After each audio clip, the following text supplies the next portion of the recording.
Hello बच्चों, आप एक क्वेश्चन देख पा रहे होंगे। ये 2025 में सीबीएसई बोर्ड में पूछा हुआ क्वेश्चन है।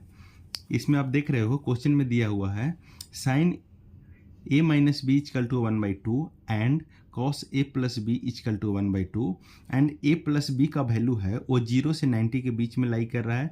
साथ में एक कंडीशन और दिया हुआ है a ग्रेटर देन b है।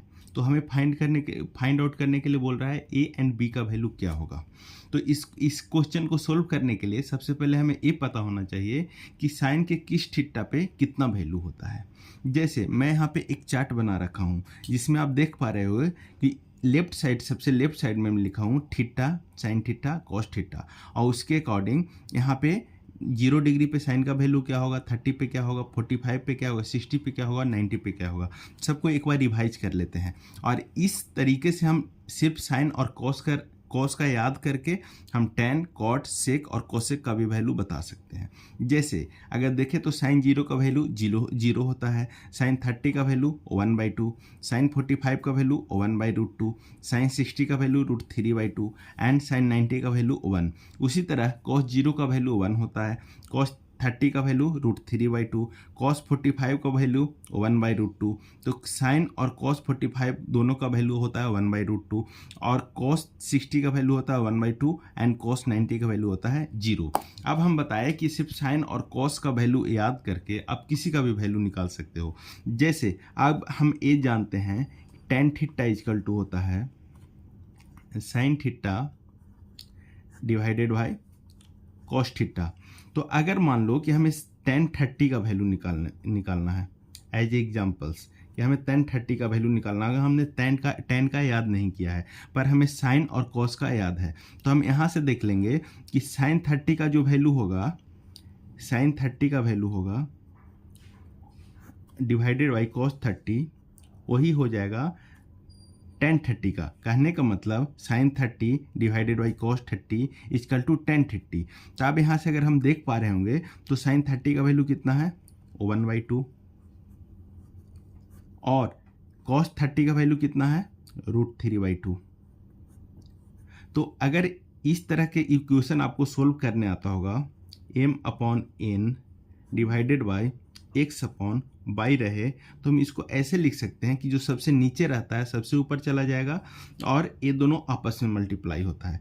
जैसे इसमें देख रहे होगे कि 4 दिया हुआ है 1 2 3 4, तो इसको हम लोग लिख सकते हैं m/y/n x। इस तरह से हम लोग लिखते हैं।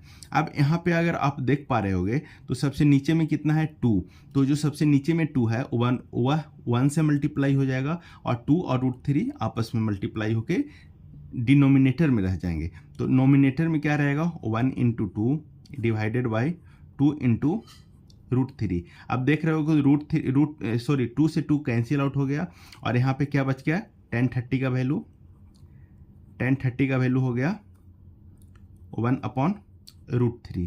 तो कहने का मतलब है कि अगर आप साइन और कॉस का सारे वैल्यू याद रख लेते हो 0 से लेकर 90 तक में कितने वैल्यू याद करने हैं 1 2 3 4 5, तो इसके बेसिस पे अगर साइन कॉस का याद है तो आप tan का, कॉट का, सेक का और कोसेक का वैल्यू निकाल सकते हो। जैसे मैं थोड़ा और एग्जांपल से आपको समझाने का प्रयास करता हूँ।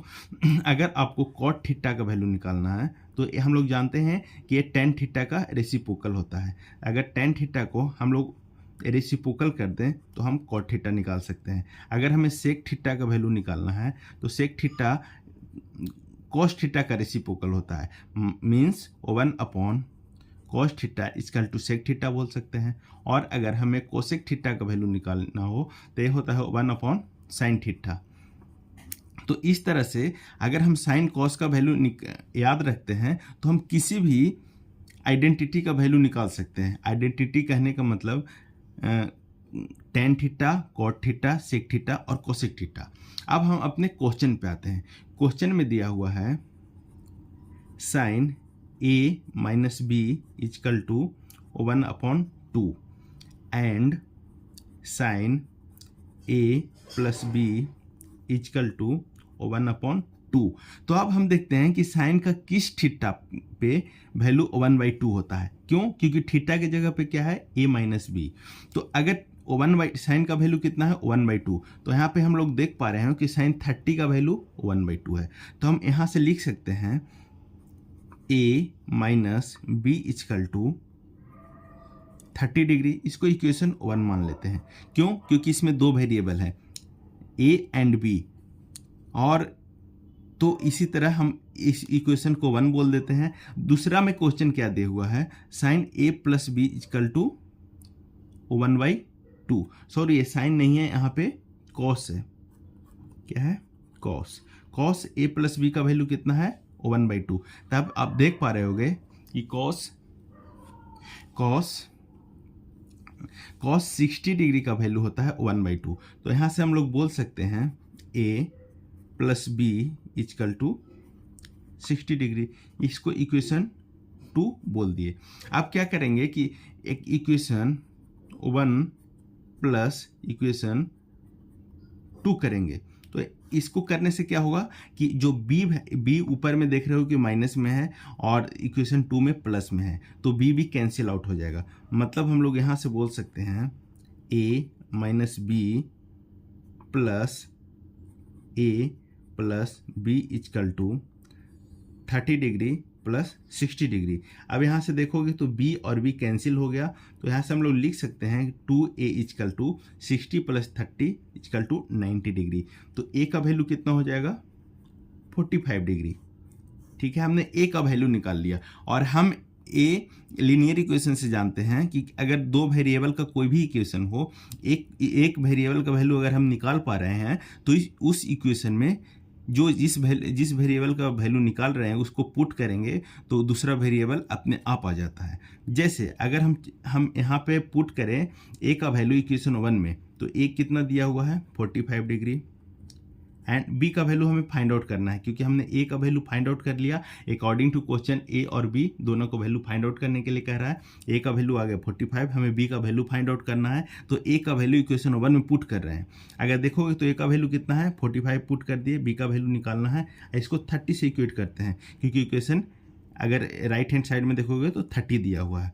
अगर इसको फर्दर प्रोसीड करते हैं तो हम देख पा रहे होंगे, अगर b को राइट साइड में ले जाते हैं और 30 को लेफ्ट साइड में लाते हैं तो यहाँ पे b कितना हो जाता है, b हो जाता है 45 माइनस 30 यानी 15 डिग्री। तो यहाँ से हम बोल सकते हैं a का वैल्यू कितना आया, 45 डिग्री, एंड b का वैल्यू कितना आया, 15 डिग्री।